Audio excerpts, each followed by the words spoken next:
I never thought I'd understand the terror of being hunted. Not like this. Not as a delicacy to be relished. The Emperor built the Imperium to ensure humanity would no longer tremble under the alien stare of Xeno's predators. So we'd rise bold and dominant, rulers of the empty cosmos.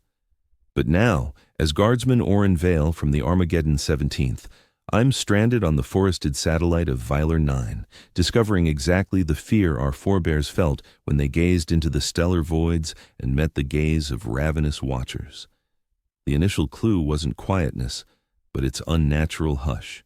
The wilderness doesn't ever go completely mute. Instead, it was the structured rhythm of noises, the intentional pattern they adopted, like shifting from scattered raindrops to the heavy tread of a colossal entity drawing near. Even the steady trickle from the wide foliage leaves appeared to pulse in sync. The hummingbugs halted their constant hum, not all at once, but in synchronized ripples, spreading from an unseen origin. The tiny beast that darted through the brush now advanced with clear purpose, escaping not in chaos but in directed flows from the encroaching threat. Long before any Tyranid came into view, the environment itself revealed their arrival. It shifted in its motions, it altered its respirations, it observed with new vigilance. I recall Captain Deshan describing it in the pre-mission lecture. How Tyranid scout creatures penetrate far in advance, sometimes weeks or months ahead of the primary hive swarm. How they disperse tiny spores that start altering the DNA of native plants and animals. How they create a web of telepathic relays that survey the globe and inventory its assets. When the Armada finally enters orbit, the planet is partly broken down already. What he omitted was the chilling awareness of strolling inside the gut of an enormous, tolerant hunter that's already starting to break you apart. My unit had been posted to Vilar 9 for routine security tasks. The satellite was, or is, a lush farming outpost providing the industrial planet Hellist Prime with vital organic materials for niche production methods. The conditions on Vilar 9 suited growing these substances perfectly, thanks to its thick forest covering and steamy air. Yet the moon lurks near the border of the Odoasa Gap, a sector of the cosmos lately plagued by sightings of unidentified intruders evading the Imperial Navy's blockade. We'd landed 3 weeks back on the carrier ship Crown of Thorns, a massive hauler with ample cargo bays for 2 complete battalions and their gear. The Armageddon 17th isn't some honored force. We're no stormtroopers, no grenadiers, no fancy specialists. Just basic frontline soldiers recruited from Armageddon's sprawling hives and sent wherever the Imperium needs expendable troops who can wield a lasgun and obey commands. The desk-bound officials labeled Vilar 9 a minimal threat posting. The place hadn't faced warfare for more than 300 years. Our main jobs involved scouting the edges of the crop sites, guiding yield convoys to the drop zones, and now and then tracking hostile wildlife that endangered the workers. The biggest thrill we'd encountered was a raid by what the natives dubbed ghost claws on a remote refinery. They were barely more than cat-like foragers, quickly eliminated by precise last shots. The sense of ease was total and deadly. 5 days back, when the Voxlings first sputtered with interference, Tech Priest Adept Sorvian chalked it up to stellar outbursts from the nearby sun. 2 days after, with the psychic comms array falling quiet, they pinned it on etheric storms. Yesterday, after 3 remote sentry stations missed their check-ins, Captain Deshan at last dispatched a team to check things out. I joined that squad. 10 soldiers under Sergeant Thale, a battle-hardened survivor of the Cephagum campaign, marked by a jagged mark from his left eye down to his lip's edge. He said a heretic fanatic inflicted it with a toxin-coated knife, but in his cups, he'd confess it stemmed from a tavern brawl back in his early days. Thale wasn't a genius, but he was reliable and calm. The exact sort of sergeant the Astra Militarum depends on to enforce order and carry out directives. We set off from the central base at first light, riding in a Chimera armored carrier along the dirt path linking the core farm complex to the 3 distant collection outposts. The foliage crowded tight along both sides of the route, its vivid green roof diffusing the dawn rays into an unhealthy verdant haze. The cabin of the Chimera felt oppressive, even with the climate controls straining maximally. Moisture gathered on the inner panels, and our uniforms clung damply from perspiration after just a short distance. Kiev, the comms specialist, kept picking up nothing but interference across every channel. Sergeant Thale instructed him to keep trying every 5 minutes, sending out our identifier and coordinates on repeat. That crackling noise had an eerie cadence that grated on my nerves, yet the rest of the squad didn't mention it. In hindsight, I grasped its importance, but right then, I chalked it up to anxiety. After about an hour on the move, we arrived at the initial checkpoint. From afar, it was obvious trouble had struck. The modular guard station looked structurally sound, but the boundary lights stayed off even in the dim shade under the trees. The rooftop sentry gun hung inactive, its muzzle drooping toward the dirt below. Worst of all, no sentry hailed us as we neared. Sergeant Thale told the pilot to stop the transport 50 meters out. Normally, we'd exit and close in on foot in a tactical spread, but he picked up on the unnatural vibe. He directed the weapons officer to sweep the surroundings with the roof-mounted autocannon as he tried hailing anyone left inside via the comms. All that came back was that odd, throbbing interference. I can still picture his scowl deepening, the old wound on his cheek twisting against his flesh. He wasn't one to waver, but this setup gnawed at him. At last, he commanded Private Delan to handle the heavy weapon while the team pushed ahead, dismounted. We piled out the back ramp, rifles primed, and set up a loose firing line just like in training. He led the way, with Corporal Jessen covering his right and me on his left. The squad fanned out in support, their shots ready to interlock behind us. We advanced cautiously, every footfall measured, gazes piercing the thick undergrowth for any twitch. The forest felt frozen in suspense. The constant bug chatter had died away. Nothing broke the quiet except our tread on the rocky trail and the soft patter of dew from the branches above. We got to the station unchallenged, and he gestured for Private Renault to inspect the doorway. Renault, fresh from boot camp by just a year, strode up with the bold assurance of inexperience. He called back that the hatch was open, breaching protocol. Every site had to stay locked unless expecting visitors. He sent Renault and Private Marsden to clear the inside as we held the outer line. They vanished through the threshold, and for half a minute, quiet reigned. Then Renault's alert buzzed over the unit channel, edged with barely reined panic. "Sergeant, come look at this." He had me and Corporal Jessen follow him in, leaving the others to guard the exterior. The space within was shadowy, lit solely by the faint crimson from backup glow panels. The primary grid was down, and the reserve engine ought to have kicked in on its own. Why it hadn't hit us right away? The machine's casing lay ripped apart, its guts mangled like from massive talons. Yet that wasn't what sparked Renault's summons. The quartet of soldiers assigned there lingered in a twisted sense. Their corpses sprawled across the central chamber in a layout that mocked animal attacks or battlefield chaos. It felt calculated, almost scientific. Every trooper had been methodically taken apart, their elements sorted by layers of life, flesh, tissue, innards, skeleton, all displayed like in some macabre lesson in anatomy. Where features endured, their looks betrayed awareness through the early cuts. The real horror was the total lack of gore. No smear marred the surfaces. Whatever force wrought this had extracted all liquids with flawless thoroughness. The room even missed the usual rot's reek, overtaken by a sickly, sugary scent reminiscent of spoiled produce. Sergeant Thale traced the Aquila on his chest and whispered an invocation to the god emperor. Jessen, hardened by a decade and a half of service, retched into the shadows.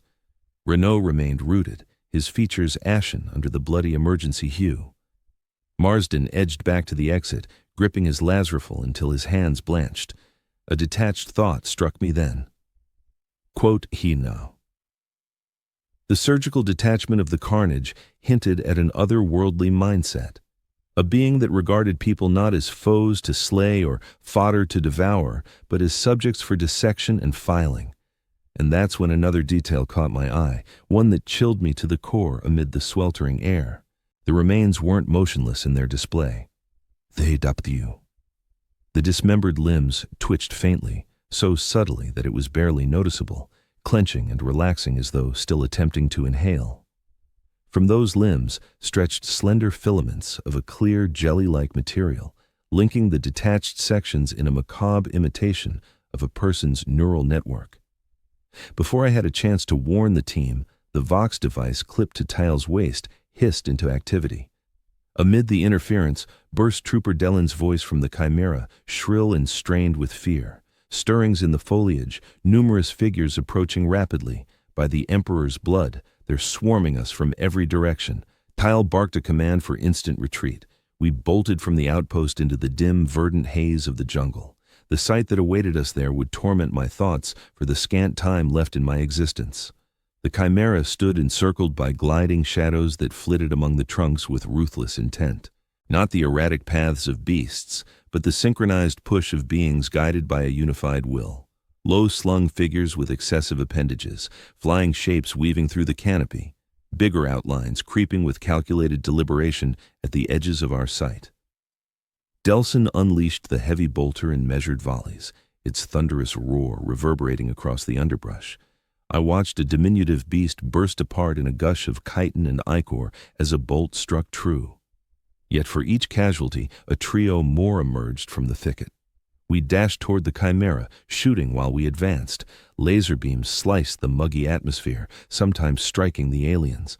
Wherever they landed, carapace charred and foamed, yet the foes displayed no sign of agony, pressing on relentlessly, even with severe injuries. Trooper Marsden failed to reach the vehicle. A cluster of talons and teeth burst up from the soil under his feet. It swallowed his legs in a flash. He let out a single shattering cry before vanishing below ground. The soil smoothed over again, as if he'd never been there. The survivors of us clambered into the Chimera via the back door. Tyle was the final one inside, emptying his lasgun on full power into the onrushing mass until the energy pack ran dry. He forced the hatch shut right as a massive blow hammered it, denting the sturdy plating. "Engage the engine!" he roared at the controls operator, and the Chimera surged ahead, grinding lesser beasts under its treads. The vehicle's frame vibrated from the barrage of strikes as the Xenos flung themselves at the rolling bulk. Kiv was desperately attempting to contact the primary base via Vox, but got nothing but that persistent pulsing noise. Tyle instructed him to flip to backup channels and send out a broad distress call. The Chimera picked up speed down the path, yet the wilderness itself conspired to thwart our flight. Limbs and creepers lashed at the viewports, dropping sightlines to almost nil. Twice the pilot veered to dodge, toppled logs that hadn't blocked our inbound trip. I detected it initially. A soft scraping from overhead. I glanced up precisely as an entity started sawing into the roof plating.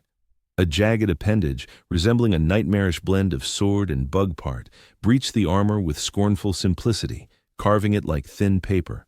The appendage's end grazed past Renault's skull by mere centimeters, then retracted, only to stab downward elsewhere. Tyle yelled for us to focus our shots on the ceiling punctures. We aimed our lasguns skyward and blasted away until the cabin reeked of burnt air and heated alloy. The overhead assaults paused briefly, but soon a fresh danger arose. The pilot howled as an object smashed the front viewport with force enough to fracture the tough pane. Amid the web of cracks, I spied a beast latched to the prow. It possessed far too many eyes, everyone locking onto the panicked driver with icy cunning. Then, the viewport exploded inward, and the intruder was within our space. It lunged with astonishing velocity, its extremities a whirlwind as they grabbed the pilot. I registered just a hint of teeth and hooks before the fellow was yanked out through the gap, his yell ending in the wet rip of muscle. Without guidance, the Chimera swerved wildly, plowing through brush until it collided with a colossal tree. The jolt hurled us into our safety straps, and I heard Jess's limbs crack like brittle wood. For an instant, quiet reigned, broken only by the engine's sputter and the whimpers of the wounded. Then, the onslaught intensified once more. The Chimera's exterior echoed with blows from every angle. The ceiling started to tear away under those horrific edged limbs. Via the wrecked front area, I glimpsed additional aliens assembling, their otherworldly bodies shifting with the bent with that awful lack of sync. "Everyone, evacuate through the back exit," he commanded. "Snatch up any arms and gear you can manage. Once you're out, set up a protective ring. We couldn't stay shielded by the vehicle anymore." He triggered the urgent hatch opener, and we poured into the foliage, shooting wildly every which way. I recall the muggy atmosphere slapping my skin, heavy with rot and that odd sugary smell I'd picked up back at the base. By some miracle, we threw together a loose perimeter, facing outward with our backs together, just as Thale instructed. Only 8 of us were left. Marsden was missing. The pilot was gone. Jess cradled his shattered arm against his body, gripping his laser rifle clumsily in his weaker hand. The aliens had pulled back into the woods, but we could detect them circling us, shuffling through the brush right at the edge of what we could see. Every now and then, I'd spot a flicker of motion, a quick dash of fur amid the trunks, yet never enough for a solid hit. "Vox update," he asked, his tone firm even in our dire straits. "Nothing but noise, Sergeant," Kiev answered. "Though now there's a rhythm in the distortion, kind of like speech, but in no tongue I know." "Persist with it," he directed. "Everyone else, save your rounds. Shoot just at sure targets. We have to head for the central outpost. Stick close. Cover your zones." We pushed forward in the wilderness as a unit, every soldier tasked with guarding a 30-degree slice of our boundary. Progress was sluggish, the vegetation thick and apparently built to block our path. Several times, my feet got snared in creepers that felt like they were twisting on purpose, forcing me to slice loose with my blade. The Xenos trailed us, perpetually beyond plain view. Now and then, one lunged ahead, provoking shots from our jittery team, before vanishing into the green. Each incident cost us vital ammo with zero payoff. I started to think this was their plan from the start, wear us down before the big push. We'd been trekking maybe 20 minutes when Private Hull, a reserved guy from Armageddon's lower levels, let out a howl of agony. We spun around to find him raking at his features, crimson pouring from his sockets and nostrils. "Get it away," he yelled. "Protect me, Emperor. It's crawling in my skull." Before we could move, Hull pressed his lasgun to his forehead and pulled the trigger. His head burst open in a mess of fragments and gore, his form crumpling onto the damp soil. In the abrupt hush afterward, I swear I caught faint mocking chuckles from the nearby branches.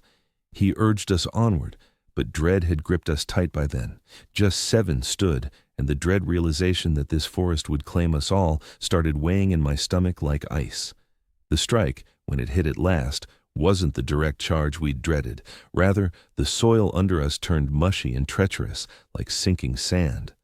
We started dropping, the terrain acting as if it were swallowing us whole. Terror shattered our lineup as soldiers scrambled for stable footing. Amid the frenzy, I lost sight of my comrades.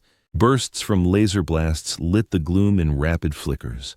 Yells rang out from all sides. I blasted my own piece aimlessly, more to brighten the dark than to strike anything. I clawed my way to sturdier earth, my soles latching onto what seemed a knot of branches. I caught Sergeant Thale bellowing commands off to my left, his words still authoritative amid the raw panic in his timbre. "Rally here, gather on me for the Emperor." I headed his way, but a noise sliced through the uproar of combat, chilling me to the core. It was a wail, not from hurt or fright. It belonged to someone whose sanity had cracked wide open, whose essence was devouring itself. I knew it was Thale's timbre, unbreakable through his 15 years in the ranks. The cry dragged on forever, twisting in pitches no mortal could produce until it choked off in a sloppy rattle. I fled. Emperor, pardon my fear, but I bolted, not to Thale or the others, but from that horrifying noise. I barreled through the thicket, careless of the racket or where I went. My sole urge was to widen the gap from whatever had torn Sergeant Thale into that last agonized outburst. I can't tell how long I sprinted, hours blurred in the dim emerald shade of the trees. At last, my body gave out, and I slumped against a huge trunk, lungs burning as I sucked in the steamy breeze. As my gasps eased and my heartbeat calmed, I noticed the quiet that had descended. No bugs hummed, no animals cried, not even the steady patter of water. The rustling overhead had finally stopped. The forest seemed suspended in anticipation, poised. I evaluated my circumstances. My laser pistol was intact, albeit with the energy gauge dipping below 20%. The fighting blade stayed snug in its scabbard. I carried 3 meal kits, a water flask only halfway filled, and a few extra energy units tucked into my gear belt. The comms implant held firm in my ear, but activating it yielded just that persistent pulsing interference.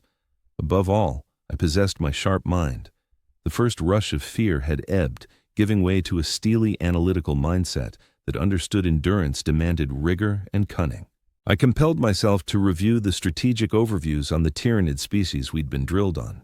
Information could serve as my sole armament in this predicament. The beasts pursuing us were likely genestealers or a similar strain, scout entities dispatched before the primary swarm to penetrate and survey the intended ecosystem. They'd be collecting data on native species, humans among them, logging vulnerabilities and capabilities for the swarm consciousness to dissect. They'd also be planting neural junctions across the foliage, telepathic hubs to steer the forthcoming assault swarm. The cloying aroma I'd detected at the base and amid the trees, probably spores, altering the air's makeup ahead of the swarm's descent. The odd shifts in wildlife patterns, the unified retreat of bugs, everything indicated an environment already undergoing fundamental reconfiguration. This implied the core swarm was imminent, maybe days off, not weeks, and it signaled that, even should I outlast the scouts, the satellite would swiftly turn lethal to humankind. My sole chance lay in pushing toward the central outpost and escaping the planet prior to the swarm's full onslaught. A slim prospect at most, yet the only path open to me. I aligned my bearings via the sun's position peeking through the foliage breaks. The central outpost sat northeast from here, roughly 15 kilometers in a straight line. Traversing on foot via thick brush, evading Tyranid scouts, it'd demand at least 2 days. I advanced at a deliberate, stealthy rhythm, slipping soundlessly through the brush. Every footfall landed with calculated precision to stifle any rustle. Each inhalation stayed steady and restrained. I transformed from soldier into specter, gliding through the wilderness driven by raw instinct to endure. As shadows lengthened toward evening, I sought a secure spot to endure the dark hours. A cavity at the foot of a colossal trunk provided modest cover, its mouth narrow enough to guard with my blade if foes sniffed me out. I slipped within, draping dead leaves to veil the access, and hunkered down for a vigil of uneasy alertness. Dozing risked peril, yet I recognized the need for recharge to preserve my edge. I resolved to permit myself short bursts of light rest, capping at 15 minutes each, blade clutched and laser pistol balanced on my knees. Prior to letting my lids drop initially, I murmured a quiet invocation to the Emperor, not begging rescue, which felt beyond even his holy grasp, but imploring the resolve to meet my end with honor when it arrived. The hours dragged in fractured naps, broken by jolts of pulse-racing dread at every jungle murmur. On 2 occasions, I caught stirrings beyond my refuge, a faint chitinous grind possibly from a lesser Tyranid variant passing by. Both instances, I clenched my blade harder and braced for exposure, but both times the noise faded onward, bypassing my nook. Daybreak offered no solace, just swapping nocturnal fears for daylight's stark abominations. As rays pierced the overhead, I eased from my den with extreme caution and pressed northeast, darting between hides with obsessive watchfulness. It was approaching midday when I stumbled upon the initial corpse, not a comrade from my unit, but a laborer from one of the farm outposts. He dangled ensnared amid twin trunks secured by threads of organic silk. His torso had been sliced open with eerie accuracy, his innards excised, and yet he persisted in life. His gaze followed my approach, mutely begging for release from torment. I breathed a quiet absolution as I set the laser to his forehead and granted him peace with one blast. The report echoed thunderously in the hushed woods, and I at once cursed the kindness, realizing it could betray my whereabouts. I hurried from the spot, but the sight of those imploring eyes haunted me. I pondered whether the laborer had been positioned there on purpose, a lure to flush out stragglers like me. The notion that the Xenos employed such ruses hinted at a depth of guile. What chilled me to the core was that discovery. Throughout the day, I uncovered additional corpses. Certain ones belonged to soldiers, while others were ordinary laborers. Each bore evidence of Tyranid tampering. They'd been sustained in life amid horrific wounds. Every single one had been placed strategically on probable getaway trails from the remote outposts to the central base.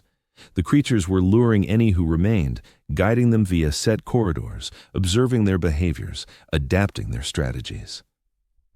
I started veering off the straightforward path to the stronghold, navigating instead through the thickest jungle patches where progress was agonizingly tough. Assuming the Tyranids had set up ambush points on the clear routes, my best bet lay in steering clear of those entirely. The advance dragged on at a torturous pace. Tangled vines and sharp brambles ripped into my gear and flesh. The muggy atmosphere turned every inhale into a battle. Bugs, unaffected by or overlooked amid the Tyranid spores, swarmed me without mercy. Still, I pushed forward, fueled by that raw instinct to endure another hour, another sunrise. It was nearing evening when the sound reached me. A frail, agonized cry for assistance, definitely from a person. It echoed from an open space up ahead, screened by a wall of heavy vegetation. All my gut feelings screamed ambush. The Tyranids had already proven they could puppet human corpses, preserving flesh well beyond its natural end. What more effective bait for us than the plea of a fellow in agony? Nevertheless, I couldn't just dismiss it. If even a remote possibility existed that some other fighter required support, my role as a guardsman demanded I check it out. I crept forward with utmost wariness, employing the surrounding brush for concealment to scout the area before exposing myself. The sight that greeted me validated my darkest suspicions. Corporal Jessen sprawled at the heart of the glade. His shattered limb had become a mangled lump of tissue merged with some otherworldly substance. Wisps of ghostly organic filaments stretched from his form, pinning him down.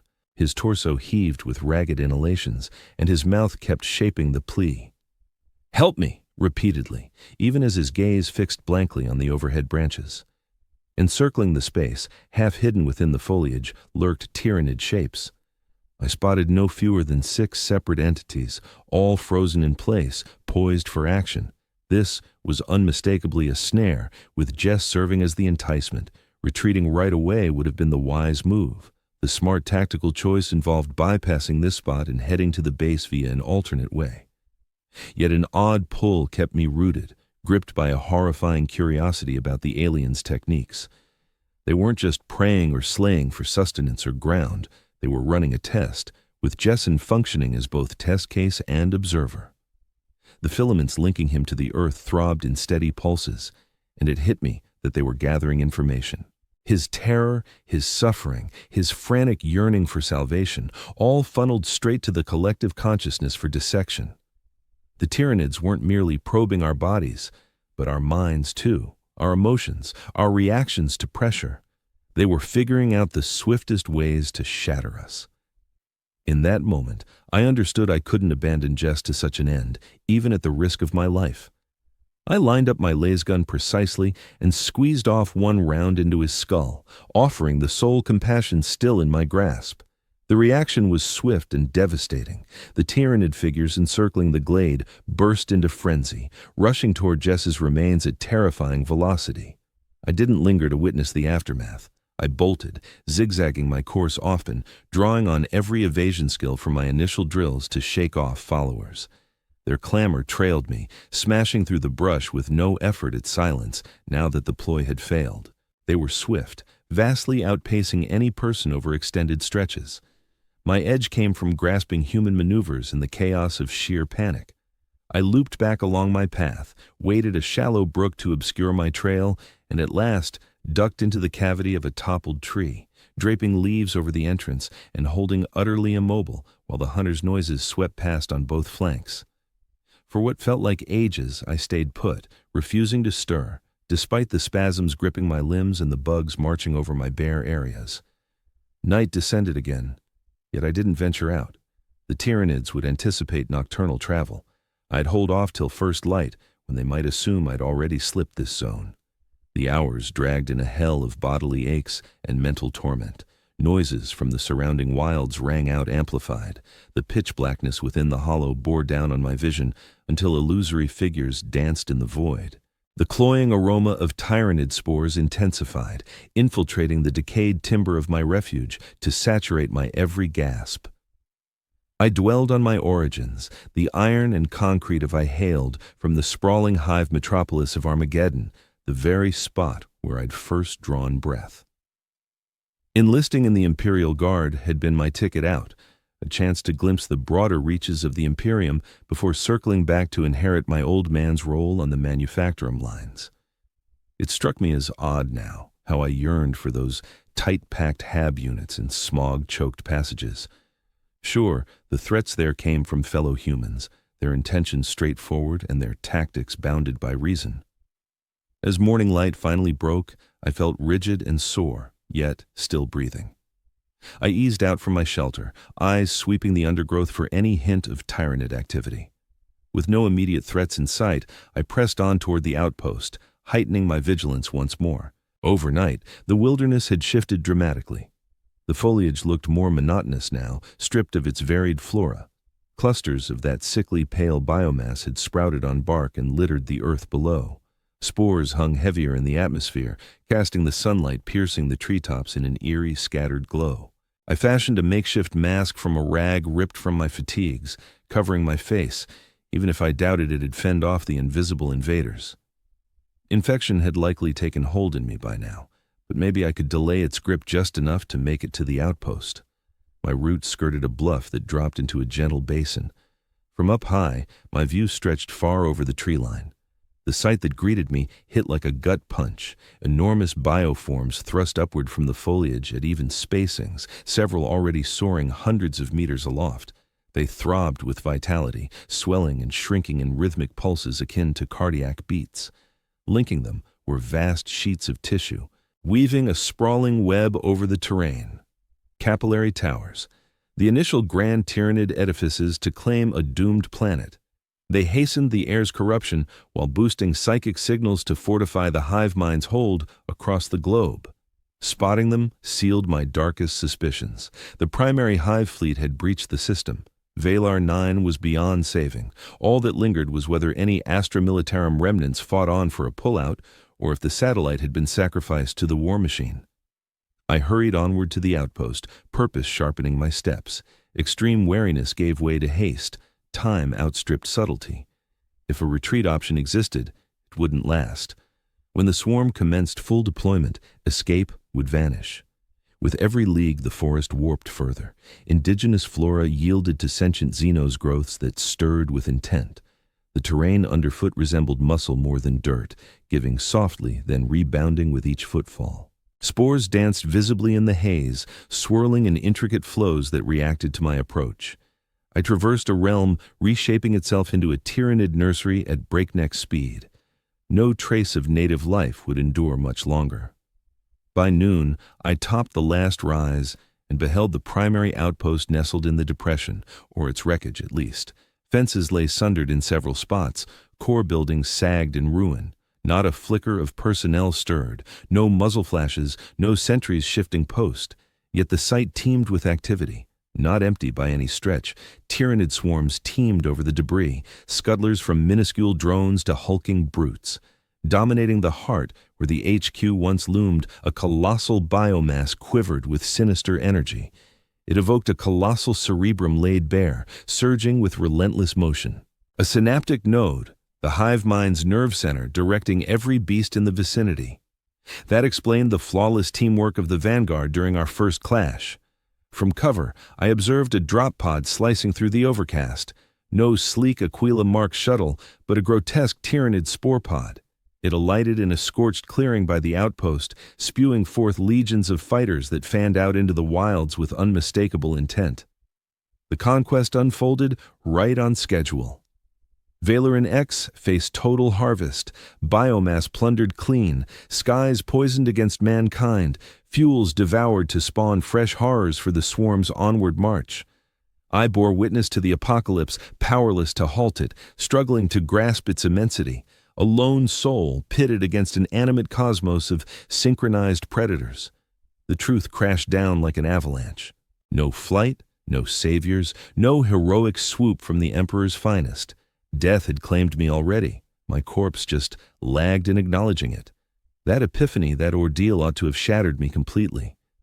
In certain deep respects, maybe it did. Yet it also ushered in an odd sort of sharpness to my thoughts. With death as an unavoidable truth, dread lost all its grip. What was left was simply deciding how my end would unfold. I might persist in concealment, scraping by one day at a time until the spores inevitably rotted me from the inside out. I could end it myself, robbing the Xenos of the thrill from seizing me, or I could deliver one last strike against the foe, no matter how pointless it appeared amid the vast tide of the invasion. The synaptic node pulled at my attention like an irresistible magnet. If it truly served as the command hub for the nearby Tyranid swarm, inflicting harm on it could sow brief disarray among the lesser creatures. No triumph, no rescue, but maybe a modest gesture of resistance to signal the hive mind that humanity extracts a price before surrendering. I assessed my leftover gear. The las gun, its energy pack almost exhausted. My fighting blade, still keen for that ultimate purpose. 2 frag grenades I'd grabbed from a dead squadmate's pack amid my dash through the undergrowth. Scant supplies, yet possibly sufficient. I devoted the rest of daylight to watching the facility, mapping guard routes and spotting viable paths in. The Tyranids held a boundary line, but it aimed to snare escaping prey, not bar entrance. Their vigilance pointed away from the core, not toward it, a critical weakness in their tactics that I could turn to my favor. When night descended, I started my infiltration, slipping from darkness to darkness, utilizing the wreckage of toppled structures for shelter. The mutated landscape aided me then, the organic protrusions muffling noises and concealing my thermal trace from the acute senses of the stalker variants. I steered clear of clashes with the roaming beings, halting motionless whenever they neared. On 2 occasions, detection loomed close, thwarted solely by sheer luck as bigger beasts drew away my near captors. Covering the 500-odd men from the edge to the heart of the site consumed 3 hours. The synaptic node throbbed ahead, its exterior undulating with bioelectric surges that bathed the vicinity in a ghostly azure glow. Examined nearby, it revealed itself not as a mere colossal cerebrum, like I had initially assumed, but as an intricate blend of organic parts drawn from diverse life forms, including humans. Countenances from my own unit emerged faintly in the bulk, visages locked in perpetual torment. Nausea crashed over me, almost eroding my determination. This defied all reason, an outrage against existence at its core.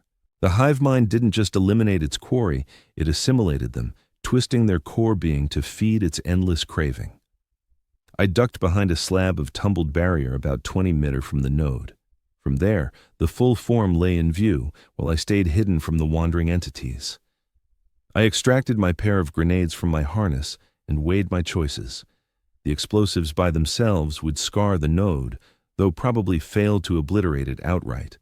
To heighten their impact and guarantee thorough ruin with my sparse means, I required a multiplier. Insight struck as I watched a cluster of diminutive creatures nearing the node. They bore a throbbing pouch brimming with radiant liquid. They fastened this pouch to the node's exterior, where it slowly merged into the greater entity. Sustenance, or maybe genetic data gleaned from the regional biology, its role didn't matter. It exposed a chink. Timing my blasts for the instant, a pouch linked up could spark a chain reaction rippling through the whole node. I bided my time, husbanding my energy and steadying my breaths. Over the dragging hours, additional pouches arrived at uneven paces. I scrutinized the ritual, observing how the tiny carriers withdrew to a secure range amid the merging, implying the procedure released some hazardous force or emission, dangerous even to Tyranid biology. As first light neared, fortune smiled. A bigger contingent advanced, hauling not a single but 3 pulsing pouches. These varied from the prior ones, radiating a fiercer brilliance and stirring evident agitation in the surrounding swarm. This marked my chance.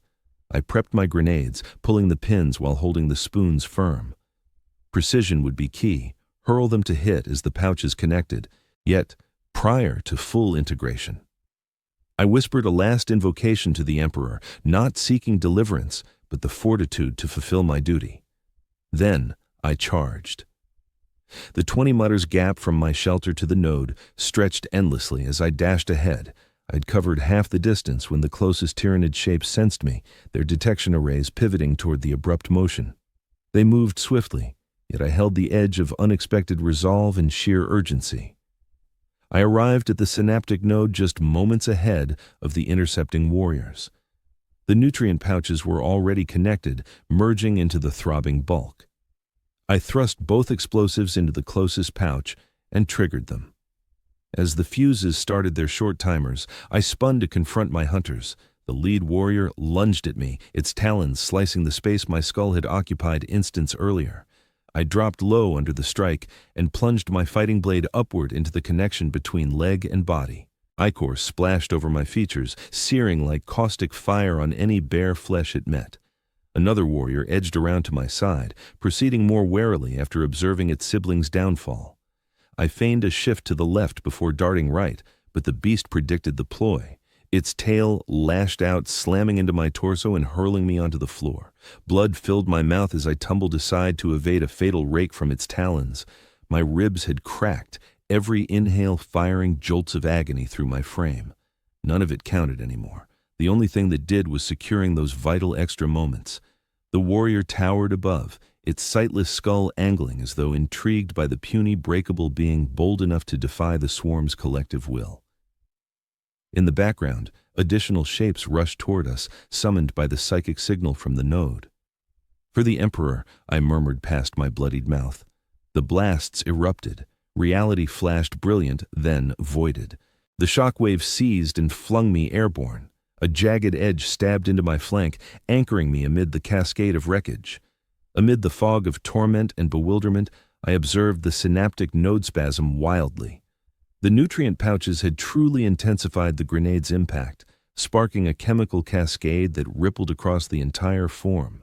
Parts of the node charred and decayed, while sections ruptured, ejecting corrosive liquids that devoured anything in their path. The repercussions on the nearby Tyranid entities were swift and profound. The smaller ones crumpled at once, their link to the dominant consciousness cut. Bigger warriors stumbled and thrashed, devolving to primal urges sans the hive mind's direction. For fleeting instants, disorder gripped the enclosure. Tyranid turned on Tyranid, blind to ally or enemy without the node's synaptic oversight. Their flawless synergy, once their deadliest asset, now proved a momentary flaw. I chuckled amid the hurt, a gurgling rasp that drew fresh blood to my mouth. I'd succeeded. A single lowly human had landed a hit on the endless consumer. The harm would prove fleeting, the disruption slight amid the broader onslaught, yet I'd shown the hive mind held no perfect armor. My triumph endured, but briefly. Soon, grander Tyranid shapes advanced deliberately toward the impaired node. These had to be synapse beasts, entities with direct ties to the hive mind, able to restore command to the horde. In mere minutes or instants, discipline would reclaim the Xenos forces. I attempted to stir, but my form lay inert. The fragment pinning me, revealed as a chitin splinter from a warrior ensnared in the blast, had ruptured my spine. Paralysis gripped me from the torso downward, dooming me to watch the ensuing events. What followed caught me off guard. A silhouette eclipsed me, dimming the ascending sun. I gazed upward into the multifaceted eyes of a monster vastly bigger and more horrifying than any prior. A Tyranid prime, or akin to it, a high-tier directive being in the hive mind's order. It assessed me with otherworldly cognition, its cranium swiveling as it absorbed the chaos. Then, in dread, it extended a limb, not for my death, but to delicately raise my shattered frame from the earth. I strained against it, groping for my blade. Yet my limbs defied me. The beast cradled me with unexpected care, akin to a curator with a prized oddity, a role I grasped with growing terror that I'd assumed. The prime bore me from the wrecked node amid the disoriented warrior masses that yielded to their leader. It delivered me to a formation overlooked in my earlier scout, a compact protuberance throbbing with the node's foul azure glow. Only as it settled me on the soft expanse did its function dawn. This was a scrutiny vault, a site for probing seized samples in depth prior to extracting their DNA and traits for assimilation into the hive. The base below me undulated, filaments emerging to bind my arms, legs, and trunk. I sensed a sharp agony lanced through the base of my skull as something pierced it, followed by an icy chill seeping into my brain. I attempted to cry out, but my voice refused to obey, leaving me mute. Yet awareness clung to me, unyieldingly sharp and cruel, even as the probing commenced. The Prime towered above, its multifaceted eyes mirroring my shattered figure. In its wake, a cluster of adapted beings assembled, each tailored for precise investigative roles. One reached out with an appendage, ending in a tool that evoked surgical precision, crafted from bone and chitin instead of steel. My skin yielded under its contact, yet no hurt registered.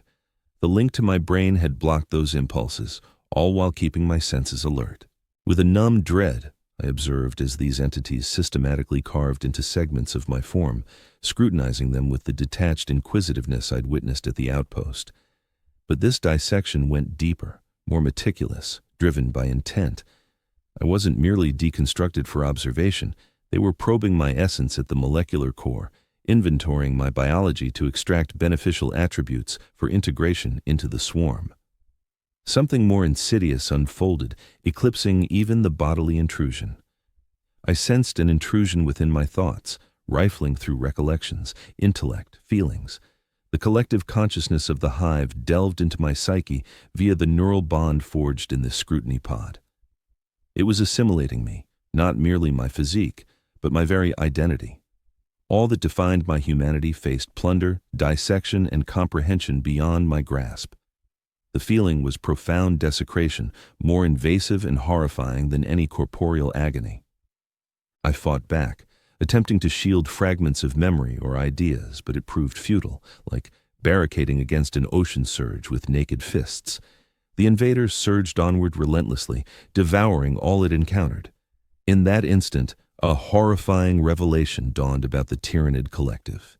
It craved more than raw mass. Its appetite extended to comprehension. It sought to assimilate not only hereditary codes, but wisdom, encounters, heritage, to ingest not just the substance of a race, but its spirit.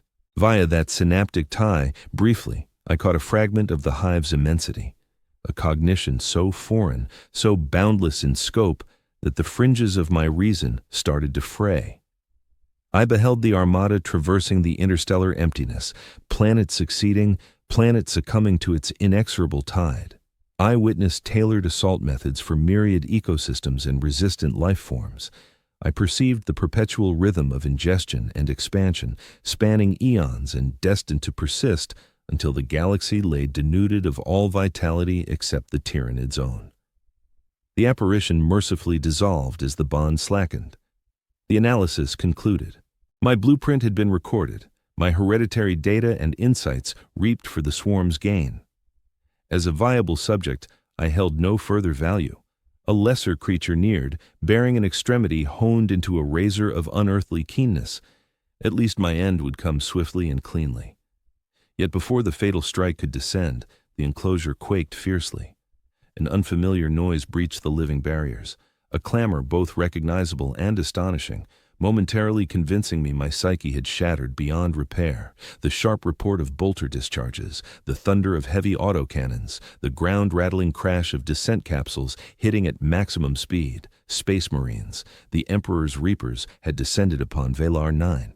The Tyranid forms sprang into action without delay, forsaking their work to confront the emerging peril. The Prime paused briefly, its otherworldly stare lingering on me with a hint of sorrow over a disrupted trial. Then it vanished, abandoning me strapped to the analysis slab, encircled by the cast-off remnants of my frame. Relief or optimism for deliverance should have surged, but I understood the truth. These warriors hadn't arrived to rescue stragglers. Their mission was to withhold Valar 9's bounty from the Tyranids. Imperial protocol against swarm incursions was unequivocal. Annihilation offered the sole guarantee. Beyond the chamber's confines, combat erupted. Bursts of gunfire, Xenos wails, the unique rip of chain blades shredding chitin. The Astartes would press forward in disciplined array, purging the facility zone by zone, not to claim territory, but to target vital nodes. They would deploy explosives at volcanic fissures, cyclonic charges along seismic rifts, pathogen payloads high in the skies. The specifics hinged on the responding brotherhood in their arsenal, yet the outcome remained inevitable. Valar 9 would be scoured of habitability, reduced to a barren orb adrift in the cosmos. Better to let it burn than let its biomass power the next wave of the Tyranid onslaught. I shut my eyes, resigned to this conclusion. My form was shattered past any hope of mending, my thoughts invaded by the extraterrestrial entity. Incineration, infection, or seismic ruin would offer kindness next to the doom the Tyranids envisioned for me. The vines holding me slackened as the framework encircling me started to crumble. The neural link pulled away from my cranium, bringing a chill like frozen liquid surging through my neurons.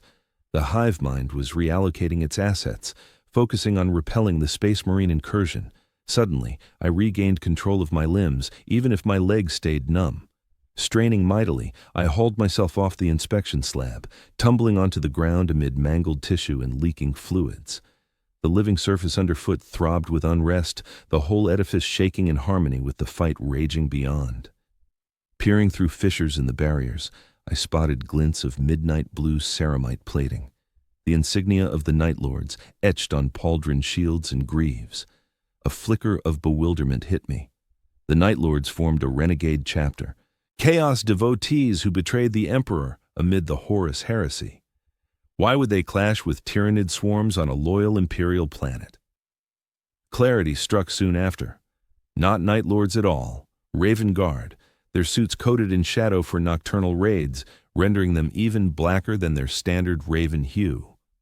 Among the inaugural legions, successors to Primarch Corvus Corax, experts in covert tactics and pinpoint assaults, they hadn't come for all-out war against the Hive fleet's overwhelming force.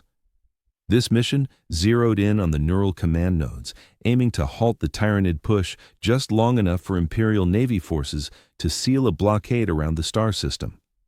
A viable tactic versus minor fleet fragments destined to fail against a massive incursion.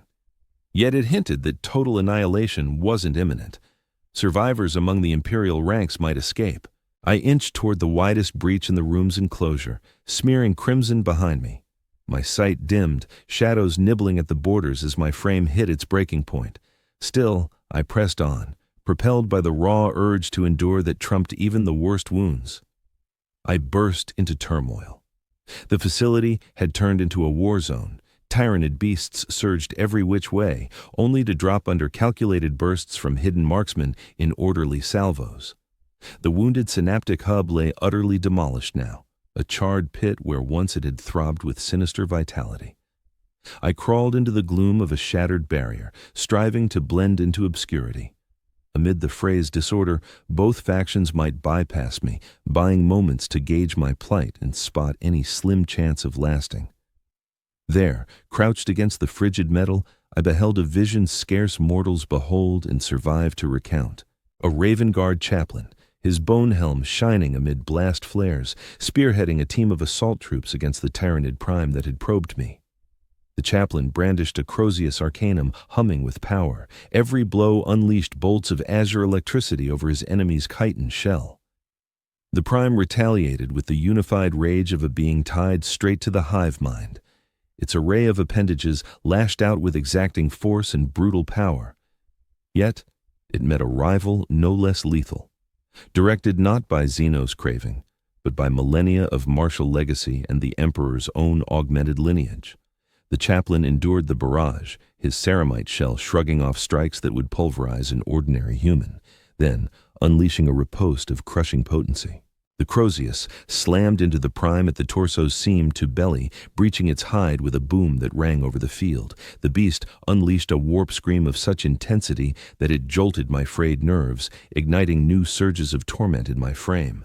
As the prime toppled, lesser Tyranid shapes nearby faltered in jerky motions, their bond to the guiding will abruptly cut. The assault squad seized the brief disarray, their chain blades carving a grim harvest through the scattered Xenos. Blackout must have claimed me next, the mix of hemorrhage and warp echo finally shattering my fragile hold on consciousness. Upon stirring once more, the illumination had shifted. Hours elapsed. The clash had shifted to distant parts of the outpost, or maybe wrapped up altogether. A silhouette loomed over me, and I gazed into the stoic visor of a Space Marine helm. Not from the strike unit, but an apothecary, the pale gleam of his armor, etched with the dark insignia of the Raven Guard, stood out as he knelt at my side, his narthecium humming as it probed my shattered form. Quote 3. The apothecary announced, his words filtered through the vox grill of his helm. Quote, a second silhouette entered my blurred sight, the grim, skull-visaged chaplain I'd glimpsed clashing with the swarm's leader. He studied me intently, his features hidden beneath the sacred death mask of his role. Quote 5. The chaplain intoned at last, his tone grave and echoing. Quote succinct. I attempted a reply, but only managed a gurgling rasp that welled more blood onto my mouth. The apothecary injected a dose from his narthecium, a surge that briefly sharpened my clouded thoughts. The regiment, I croaked out. Survivors left? The chaplain shared a look with the apothecary before answering. Your comrades upheld their duty with valor, soldier. They stood firm to the last, granting the refugee vessels time to escape the planet's pull. Their valor shall endure in memory. It skirted my question, yet revealed the harsh truth. I might be the only remnant of the Armageddon 17th, spared only because I'd bolted from the first clash. Guilt surged within me until Thal's parting command to flee and alert the outpost flashed back. I'd fallen short on that errand, but not from cowardice. The onslaught, I murmured. Is there a way to halt it? The chaplain inclined his head faintly. This is but a splinter of Hive Fleet Kraken, testing the Imperium's lines in this region. We've shattered its neural nodes here on this world, though the core swarm presses onward elsewhere. The war for this cluster is only starting. Are you pulling out? I pressed, sensing the reply already. The non-combatants have been lifted away, the chaplain stated, together with vital staff and gear. This satellite cannot fall to the Tyranids intact. All resources that might aid their spread must be eradicated. I gave a feeble nod, yielding to the stark reality. Then afford me a swift end, my lord. Allow me to stand with my brothers in dignity. The chaplain observed me without a word for a beat. Then, in an unforeseen move, he unclasped his skull helm, exposing a visage like carved stone, etched with ceremonial marks and pierced by eyes dark as the abyss, the countenance of a superhuman veteran who'd traversed endless wars over ages of devotion. Your task endures, guardsmen, he declared. You've observed the foe's tactics up close. You've witnessed their scrutiny of our ways, their evolution against us, their absorption of our lessons. This intelligence demands relay to the Imperium's leaders. The apothecary interjected, his tone laced with worry. Brother Chaplain, his wounds run deep. The taint is spreading. Doctrine calls for execution to avert gene plague risks. The chaplain kept his gaze locked on me. Protocols allow for variances. Brother apothecary, ready a cryo barrier. We'll transport him aboard. I yearned to argue, to affirm I'd embraced my fate without dread. But another syringe from the apothecary was taking hold, and shadows encroached on my sight's borders. My final glimpse before oblivion claimed me was the chaplain donning his helm anew, resuming the form of the Death Angel who had ravaged the Tyranid hordes with ruthless precision. Quote 10. His words drifted to me from afar. Quote 11. I pen this record from the medic bay of the Raven Guard strike cruiser Shadow of Deliverance as it departs the orbit of the doomed moon Valar 9. Beyond the observation pane, the initial cleansing unfolds. Targeted barrages at the greatest Tyranid hives aim to ignite a chain of corrosive bioreactions, devouring the plague and vast swaths of the lunar crust alike. The apothecary has applied every remedy to my bodily harms, but mobility is lost forever. My vertebrae are too ruined for even their advanced arts to mend. Far graver looms the contagion embedding itself within me. The Tyranid spores breathed in amid the undergrowth have started reshaping my biology in insidious fashions. I'm bound for an isolation ward where my existence will unfold under constant vigil. My fluids and flesh will face repeated tests, my visions and notions logged and probed for hints of warped taint from that fleeting link to the swarm's collective will. Inquisitors of the Ordo Xenos will mine every facet of my ordeal for clues on Tyranid evolution tactics. In essence, I'm yet a subject under the scalpel. Merely this time, it's my own kind wielding the blade. I accept this destiny without bitterness. I grasp its importance. The insights I possess are far too precious to squander, far too perilous to overlook, and there's solace in realizing that my torment could play even a minor role in the Empire's grand campaign versus the Great Devourer. Yet during those still moments, once the medical servitors complete their patrols and the vessel's mechanisms fade into the nocturnal phase, my mind drifts back to the wilderness, to the rhythm of rain dripping on wide foliage, to the synchronized motions of bugs and tiny beasts, to the fragrant aroma of extraterrestrial spores that still subtly alter me from within. Occasionally, right on the brink of awareness, I sense that entity I met in the scrutiny room. Immense, enduring, inquisitive, observing, absorbing, evolving. This, I suspect, captures the essence of being prey to the Tyranid. It's not just about being chased, slain, and devoured. It's about being dissected at the most intimate scale, right down to the synaptic sparks that form your ideas, dreads, and aspirations. To witness every trait defining your humanity inventoried and recycled to hone the predator's skill at exterminating your kind, that's an outrage deeper than mere mortality.